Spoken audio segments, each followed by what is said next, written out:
بخاری مسلم دونوں میں حدیث ہے، عبداللہ ابن مسعود رضی اللہ تعالیٰ عنہ نے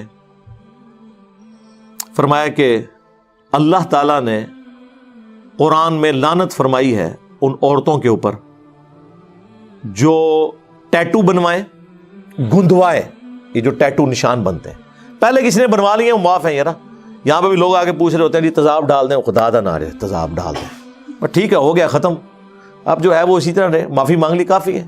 اچھا، دوسرا جو دانتوں میں گیپ بنواتی ہیں خوبصورت دکھنے کے لیے، نیچرل نہیں ہے گیپ تو وہ گیپ بنواتی ہیں۔ بریسز لگوانا بالکل جائز ہے، ایک بندے کے دانت ٹیڑھے اگے ہوئے ہیں تو وہ نیچر پہ لے کے آ رہا ہے ان کو، وہ تو بالکل ٹھیک ہے، وہ آپ بریسز بھی لگوائیں، دانت سیدھے کروائیں، وہ آپ کا رائٹ ہے۔ اور تیسرا وہ عورتیں جو چہرے کے بال اکھاڑتی ہیں۔ اب چہرے کے وہ بال اکھاڑنا جو داڑھی کے طور پر نکل آئے یا مونچھوں کے طور پہ، وہ تو اکھاڑ سکتے ہیں۔ جو چہرے پہ اللہ نے دیے ہوئے بال، جیسے یہ ابرو ہے، ان بالوں کو کاٹ چھانٹ کے سیدھا کرنا، یہ اس کیٹیگری میں فال کرتے ہیں۔ تو بخاری مسلم کے الفاظ ہیں، ایک عورت عبداللہ ابن مسعود کے پاس آئی اور یہی حدیث اس نے بیان کی کہ آپ یہ حدیث بیان کرتے ہیں، میں نے تو پورا قرآن پڑھا ہے، مجھے تو کوئی ایسی آیت نہیں ملی جس میں لکھا ہو کہ اللہ تعالیٰ نے لعنت فرمائی ہے ایسی عورتوں پہ جو یہ 3 کام کریں۔ تو انہوں نے کہا تو نے قرآن میں نہیں پڑھا وما آتاکم الرسول فخذوہ وما نہاکم عنہ فانتہوا، جو رسول اللہ دیں اسے لے لو اور جس سے منع فرما دے اس سے رک جاؤ۔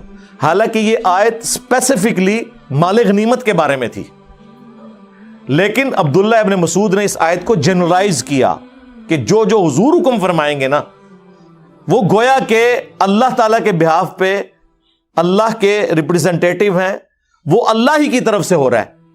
پھر انہوں نے حدیث بیان کی کہ نبی علیہ السلام نے لعنت فرمائی ہے ایسی عورتوں کے اوپر، گویا قرآن میں ہی لعنت ہوئی بھی ہے۔ اس سے یہ پتا چلا کہ جو لوگ کہتے ہیں شان نزول لبو جی، شان نزول تے ایسی جے پھر مال غنیمت فٹ کدھر ہوئی؟ آپ وہ کہتے ہیں جی بتوں والی آیت بزرگوں پہ لگاتے ہیں، بزرگ جدو بتاں لے کام پان گئے تے آیتاں تے لگن گیاں، صحابہ کرام بھی یہی کرتے تھے۔ آیت مال غنیمت پہ نازل ہوئی اور لگا کس کے اوپر دی؟ عورتوں کے بال اکھاڑنے پر، ٹیٹو بنوانے کے اوپر۔ تو کیا کہو گے کہ عبداللہ ابن مسعود نے قرآن کی تعریف کی؟ نہیں، جنرلائز کیا، جس طرح میں جنرلائز کرتا ہوں کہ یہ سورۃ البقرہ کی جو آیت ہے وَلَا تُلْقُوا بِأَيْدِيكُمْ إِلَى التَّهْلُكَةِ، اپنے ہاتھوں سے اپنے آپ کو ہلاک مت کرو، اس کیٹیگری میں سگریٹ نوشی فال کرتی ہے، وہ اپنے آپ کو نقصان پہنچانا ہے، سلو پوائزننگ ہے، قرآن میں لکھا ہوا ہے۔ تو اس طرح جنرلائز ہوگا۔ اب جب اس عورت نے سنا نا، آخری حل کیا تھا؟ اس نے کہا جی میں سنا ہے تہاڈی زنانی بھی انجی کر دی ہے، ہاں میں نے سنا ہے کہ آپ کی بیوی بھی ایسے ہی کرتی ہے۔ انہوں نے کوئی غصہ نہیں کھایا، آپ کو علماء سے بات کرنے کی تمیز نہیں ہے، ہاں یہاں کوئی مفتنی کے بارے میں کوئی بات کر کے بتایا نا، مفتی کا شاگرد کوئی، وہ جو چاچی کے وہاں کھڑے ہوں گے نا چاہنے والے کہ تو ساڑی چاچی دے بارے گل کیتی ہے، چاچو مفتی والے کچھ کہے گا نہیں، تو چاچی کے چاہنے والے نا تہاڈا اکرام مسلم کر دیں گے۔ ابن مسعود نے کوئی غصہ نہیں کھایا، انہوں نے کہا جاؤ اندر میری بیوی کو دیکھ لو۔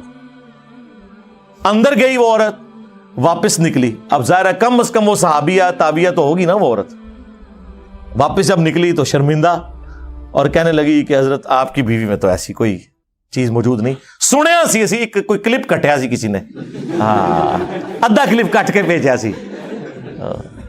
اس زمانے میں یہی کچھ ہی ہونا تھا صحابہ کرام کے ساتھ، جو کچھ آج میرے ساتھ یہ کر رہے ہیں نا دورے کلپ کاٹ کاٹ کے، آپ کیا سمجھتے ہیں جب یہ دشمنیاں چلنی جو اس وقت ہوئی ہیں، لڑائی جھگڑے، تو کوئی حضرت معاویہ کا کلپ آپ کو آ رہا تھا ادھورا، کوئی حضرت علی کا ادھورا کلپ آ رہا ہے، یہ سارا تماشا بازی ہونی تھی۔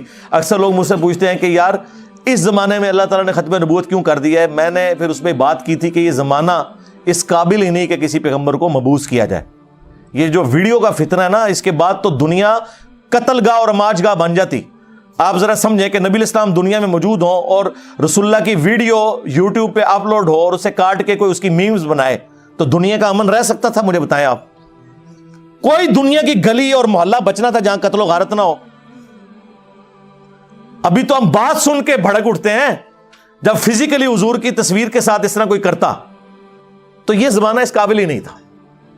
کہ پیغمبر مبعوث ہوتا ہے، اس لیے اللہ تعالیٰ نے لاک کر دیا، ختم نبوت فرما دی. یہ اس کے پیچھے حکمت ہے. باقی حکمتیں تو اللہ کو پتہ ہے، ایک حکمت تو میرے سامنے آئی ہے. تو ابن مسعود نے پھر آگے ایک جملہ بولا، انہوں نے کہا کہ اگر میری بیوی ایسا کرتی ہوتی تو ابن مسعود کی بیوی نہ ہوتی ہو. کہ اللہ کے نبی کی نافرمان ہو اور میری بیوی ہو، ایسے ہو نہیں سکتا.